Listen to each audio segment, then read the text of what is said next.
చిన్నగొట్టిగల్లు మండలం చిట్టిచర్ల గ్రామంలో శనివారం గ్రామ సమీక్ష సమావేశం జరిగింది.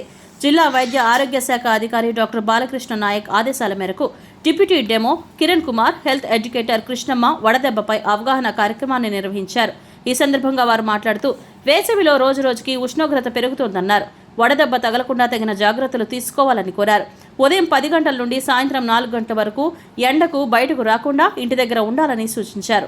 ఏదైనా పనులు ఉంటే ఉదయం 11 గంటల్లోపే చూసుకోవాలని, బయటకు వెళ్లేటప్పుడు తప్పనిసరిగా గొడుగు, టోపీ, తలపాకతో పాటు ఆగి నీరు తీసుకువెళ్లాలని కోరారు. అలాగే నీళ్లు, ఉప్పు కలిపిన మజ్జిగ, ORS ద్రావణం వంటివి అధికంగా తీసుకోవాలని తెలియజేశారు. సహారా తీసుకోవాలని, మాంసాహారం తగ్గించి తీసుకోవాలని సూచించారు.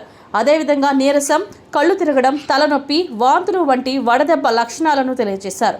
ఇలాంటి లక్షణాలు ఉంటే చల్లటి ప్రదేశంలో ఉంచి ప్రథమ చికిత్స చేసిన తర్వాత వారిని వీలైనంత త్వరగా ప్రభుత్వ ఆసుపత్రికి తీసుకువెళ్లాలని కోరారు. ఈ కార్యక్రమంలో ఎర్రవారిపాలెం ప్రాథమిక ఆరోగ్య కేంద్రం హెల్త్ సూపర్వైజర్ మంజులత, ఆశా కార్యకర్త గిరిజ, సంఘమిత్ర ఇతర సభ్యులు పాల్గొన్నారు.